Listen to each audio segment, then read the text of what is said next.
Palm Sunday, ang mga palaspas iwinawagayway sa simbahan.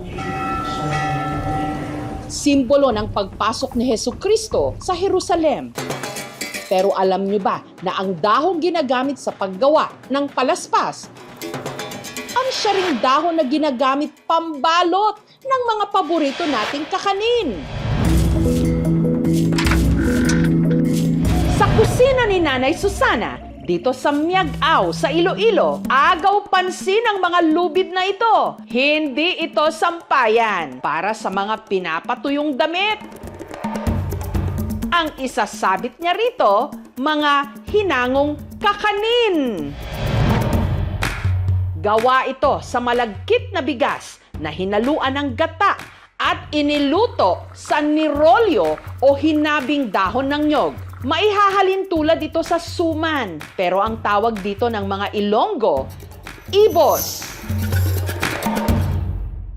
Si Nanay Susana, 15 taon ng manug-ibos o nagluluto ng ibos. Ang nanay ko nagbibinta dati ng ibos. Bata pa ako, tiniruan ako ng nanay ko magputos ng ibos kung paano.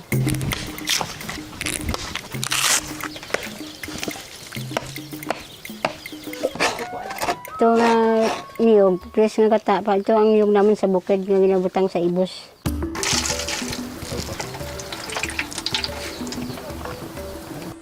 Ang nagsisilbing lagayan ng ibos, nirol yung murang dahon ng nyog na kung tawagin nila, bulos.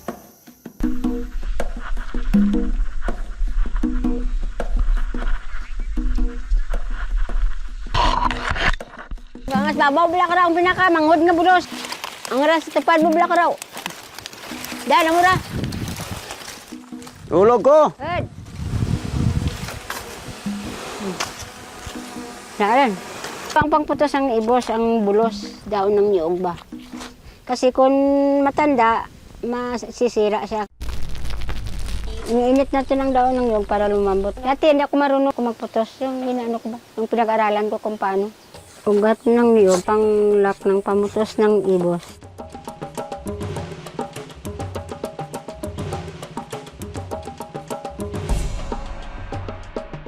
Nilagay na ganun lang, tapos kinapaikot-ikot.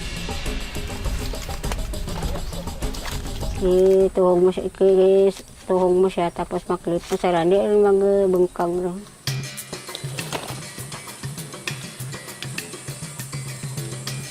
Pakuluan natin ng kalahating oras.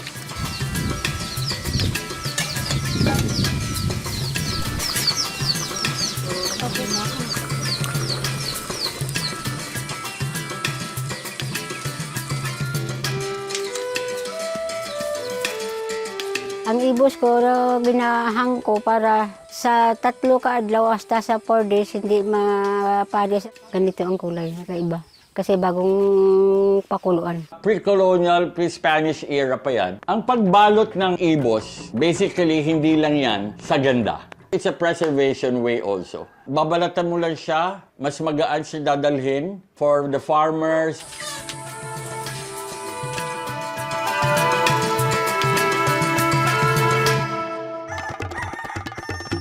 Ang mga gawang ibos, inilalako ni Nanay Susana sa bayan. Kinakailangan pa niyang dumaan sa matarik na bahagi ng bundok. Ibos ka mo dyan! Kahit mabigat, ginaano ko na lang. Kaya ko, araw-araw may kinakuhaan ako ng allowance ng mga anak ko. Bibinta ko sa kang ibos sa isang araw 150 pieces. Kung minsan, mga 200 pieces. Ang ibos ni Nanay Susana na ibibenta niya 25 pesos kada 2 piraso. Ay, kamusta gali? Namit nga paghimo ni Susan ka ibos. Lagkot. Namit i-partner sa kape. Ang gata, balance lang sana sa templadang asin kag ang may gamay nga sugar. Ang buhay ni Nanay Susana, hindi raw sing tamis ng gawa niyang ibos. Ang kanya kasing mga magulang, pinaslang dahil daw sa agawan ng lupa. Sinunog sila tapos kinpatay. Tapos namatay ang ginikanan ko. Natutuhan naman mamumuhay ko. Marunong pala ako mag-ibos para ibibinta ko. May mga orders ako. Daron sa mga Canada, sa mga Switzerland, Taiwan, 650. Okay na to Itong binta ko, ibili ko muna ng kapital ko na naman ng suman para bukas. Sa liblib na barangay naman ng Igbarabatuan, sa bayan ng Aninii sa Antique, hindi lang malagkit ang gamit ni Rosalie sa paggawa ng kanyang ibos. Kinahaluan niya ito ng isang klase ng bigas na kulay itim. Ang tawag nila rito, tapel.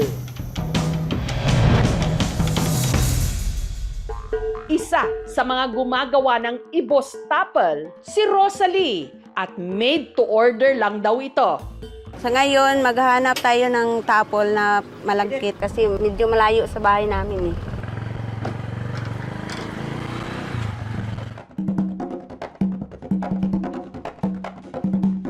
Minsan lang po ako magkaroon ng tapol rice kasi minsan lang din nagbibigay si supplier. Ang tapol rice, may gamot yan sa diabetes, kaya gusto nila na may tapol ang ibos. Itinuro ko sa bata ko, naipigado kami mo. Mulang pinamana ko, wala na. Pareho ka ibos, kami nga magpamilya, deket-deket nga daw ga buruligay bala, kang mag-ubra.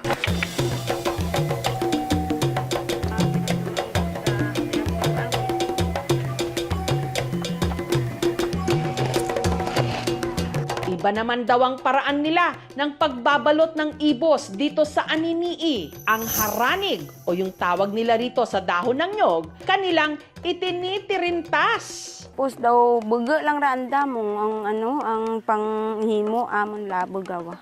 Ang ibos na may tapol, 3.25. Kung plain, 3.20. Mas mahal ang ibos na may tapol kasi mahal kasi ang tapol na malagkit. Ang katubig para irahaon.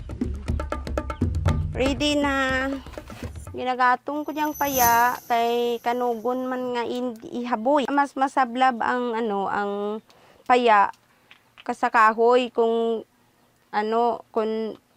mara lang ang paya. Ilaga natin ka 3 ka oras para maluto gid ang malagkit.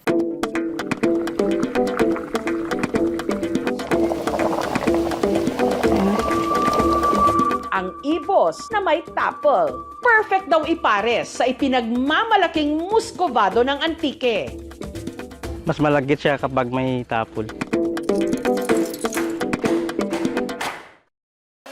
Thank you. 4 na dekada na itong negosyo ni Elsa.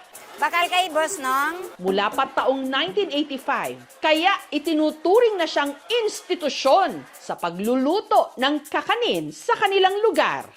Tungkong mag-market day, ang ibos namon, gaubos, ginakulang pagiraga ibaga saga pabla ko may ibos kunwara.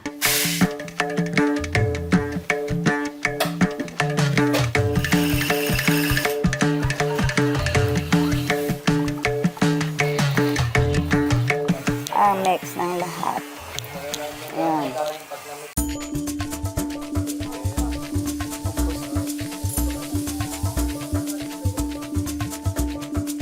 Ang kwaon mo nga ugbos kaniyog yung yellow, hindi green, nga katulad na ginapaspas kung Semana Santa.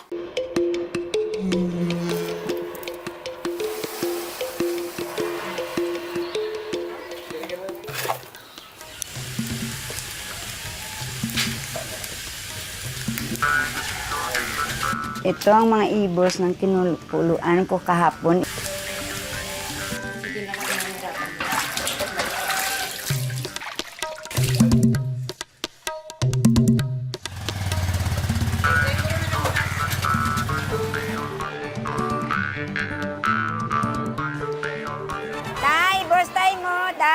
Ibos, day.